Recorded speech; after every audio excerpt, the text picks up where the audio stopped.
Ano? What's up mga tropa gala? It's me again and we are back for another video. Actually, this is just a... Wala lang, nag-ride lang kami. Tama ko si Tres and si Utol, si Dave.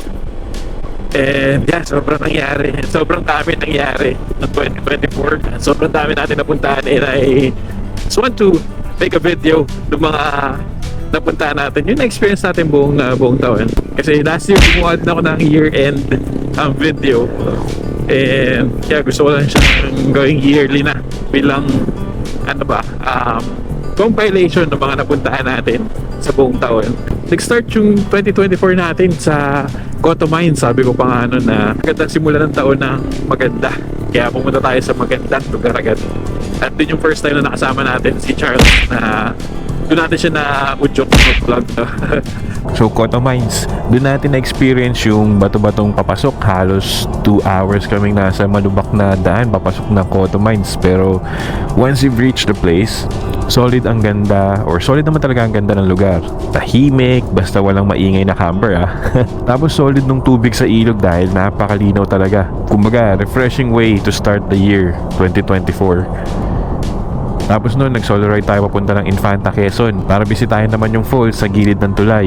Ito yung Kakawayan Falls. Madalang lang talaga ako mag-solo ride. At nung nagpunta nga ako dito, talagang pinanindigan yung word na solo kasi nasolo ko din yung lugar. Pero solid, lamig ng tubig doon and sobrang refreshing talaga. Then, malapit sa Kakawayan, kapag diniretso nyo pa ng konti, makikita nyo naman yung Hidden Paradise Resort. Dito naman, kasama natin yung mga tropa, pati si Kamotivation na paunlakan tayo na samahan with Tres and Sir Charles. At maliban nga sa mga falls sa Infanta, marami na ding campsite dito tulad ng nabisita nating Victory Peak. Kaso epic kasi nung day na nagpunta kami is maulan at napunta nga kami sa isang parang abandoned rest house.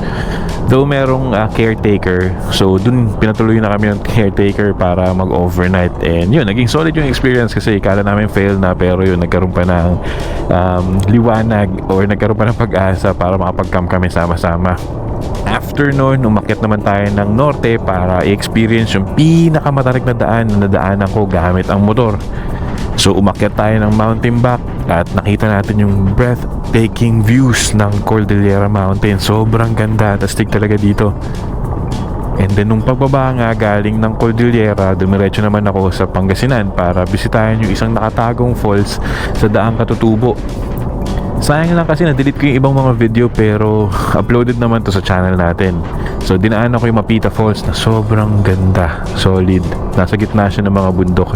And baliban nga sa norte, nagpabalik-balik din ako sa Marilake dahil ito yung pinakamalapit or ito yung pinakamabilis na lugar for a quick ride for me. At dahil nga ang daming campsite sa lugar na ito, isa na dyan yung Hayahay campsite na pinuntahan natin kasama yung girlfriend ko na si Cathy. Sobrang chill at solid ng campsite. At nasolo din namin to, hindi ko alam kung bakit nagiging buenas na yung mga napupunta nating lugar is nasosolo natin. So solid dito sa Hayahay campsite. Meron sila mga pools and mga TP houses na pwede nyong arkilahin. Isa na din dito yung Mahogany Nature Camp. Dito lang din to sa may Marilake or sa may Tanay. Kasama naman natin dito si Sir Charles ng Journeys of Lumibaw. Itong campsite na ito naman may pool and recreational activities na talagang bagay sa pamilya or kung magtatropa kayo, solid. And puro mahogany talaga, mapupuno kayo ng mahogany and total disconnect talaga pag dito. Last year, unang beses ko din na-try na mag-hammock camping dahil sinama tayo ni Tres. Bigla ang aya to para pumunta ng Aurora. Napaka-solid talaga na itong Aurora kung naghahanap kayo ng beach or beaches dahil yung mga bayan dito is parang isa siyang stretch ng mga beach resorts.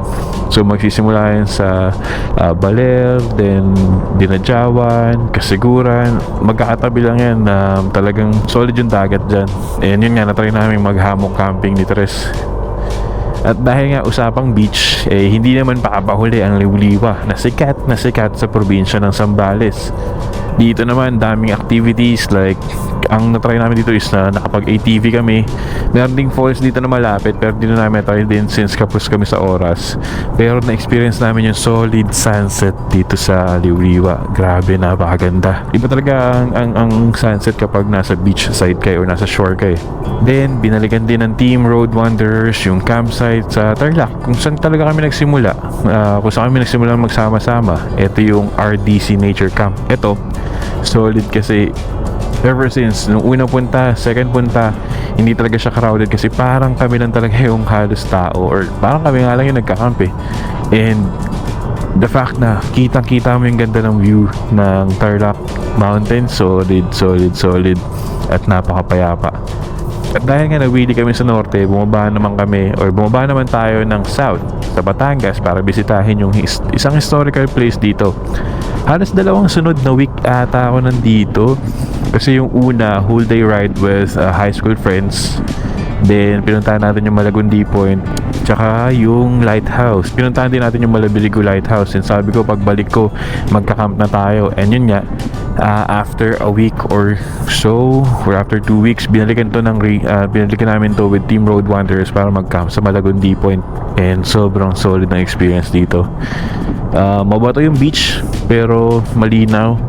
Dala lang talaga kayo ng tsinelas pero peaceful, sobra solid. Sobrang lakas ng ulan. So stop over muna kami. Inaabot ng ulan ng tropa. Pero tuloy natin yung kwento. Last year 2024 na-experience ko na din yung mag-loop. Ito yung loop na naplano ko nung nagbabike pa lang ako pero hindi ko na nagawa. Kaya ginawa ko na siya ngayong may motor na ako. Na-try natin na mag-Laguna Loop kung saan inikot natin yung paligid ng Laguna de Bay. Inikot natin yung paligid ng Laguna de Bay. Then after nun, the following ride, sinamahan tayo ni Sir Charles para naman libutin ang Taal Lake or tinatawag na ng Taal Loop sa Batangas. Then maliban sa Laguna at Batangas, binisita din natin ang probinsya ng Cavite, which is sa south pa rin, para mag-camp naman sa Buhay Resort.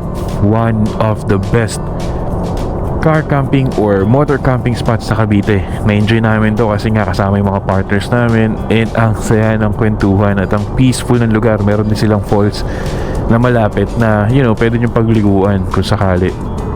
So, talagang one with nature dito. At yun nga, dahil napansin namin sunod-sunod na yung South, Batangas, Laguna, and Cavite. Namiss naman ng team ang Norte kaya umakyat naman kami ng Cordillera. Then baba kami ng Ilocos. Tinanan namin tong Besang Pass.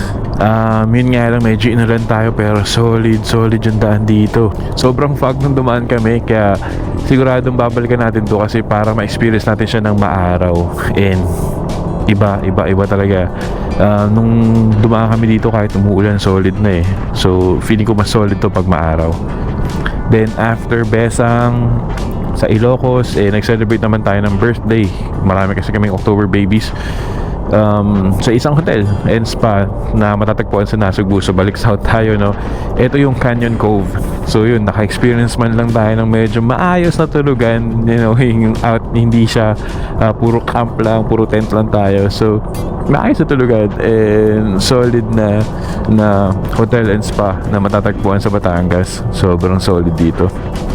Then, tinapos natin yung taon sa Pangasinan kung saan tayo nag-year end din nung 2023. Pinuntahan ulit natin yung Maliko sa bayan ng San Nicolas, Pangasinan.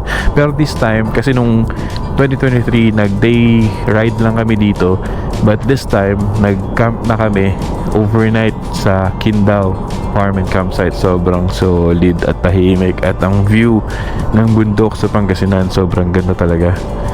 So yun nga, marami tayong nabisita ng 2024 pero mas marami pang lugar sa Pinas ang hindi ko pa nakikita, hindi ko pa napupuntahan at hindi pa natin napupuntahan sa channel, no.